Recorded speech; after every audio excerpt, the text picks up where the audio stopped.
మనకి ఈరోజు లార్డ్స్ వేదికగా థర్డ్ టెస్ట్ డే 1 కంప్లీట్ అయింది కదా. మరి డే 1లో ఒక షాకింగ్ ఇన్సిడెంట్ జరిగింది. ఆ ఇన్సిడెంట్ ఏంటంటే మనకి ఎప్పుడైతే ఆలీ పాప్ అవుట్ అయిపోయాడో దాని తర్వాత మనకి హ్యారీ బ్రూక్ క్రీజ్లోకి వచ్చాడు. మరి హ్యారీ బ్రూక్ ఒక ప్లాన్ వేసాడు. అదేంది, ఆ పక్కన జో రూట్ మంచిగా సెటిల్ అయిపోయి ఉన్నాడు, అతనితో మనం కూడా స్లోగా మ్యాచ్ని బిల్డప్ చేయొచ్చు అని చెప్పేసి ఒక ప్లాన్ వేసాడు. అయితే మరి 55th ఓవర్లో బుమ్రా బౌలింగ్ వచ్చాడు. బుమ్రా బౌలింగ్ వచ్చిన తర్వాత ఏం చేశాడంటే ఆఫ్ స్టెంప్కి కొంచెం బయట 140 km/h పేస్తో బాల్ వేసాడు అనమాట.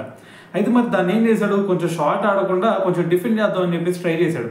సో అదేం జరిగిందంటే ఎడ్జ్ తగిలి దాని తర్వాత వికెట్లు వేసింది. అయితే ఈ వికెట్ ఎలా వచ్చింది అనేది కూడా ఎవరికి అర్థం కాలేదు కొంచెంసేపు. ఇంకా లిటరల్ చెప్పాలంటే హ్యారీ బ్రూక్ స్టన్ అయిపోయాడు, ఎలా అవుట్ అయ్యానరా ఈ బాల్కి అని చెప్పేసి. సో మరి దాని తర్వాత హ్యారీ బ్రూక్ పెవిలియన్కి వెళ్ళిపోవడం. సో దాని తర్వాత ఓవరాల్ సినారీలో చూసుకుంటే ప్రజెంట్ వాళ్ళు 251తో 4 వికెట్స్ కోల్పోయారు అనమాట. సో గ్రీజ్లో చూసుకుంటే జో రూట్ 99 రన్స్తో ఉన్నాడు. దాని తర్వాత హ్యారీ బ్రూక్ వచ్చి మనకి బెన్ స్టోక్స్ వచ్చేసరికి 39 రన్స్తో ఉన్నాడు అనమాట.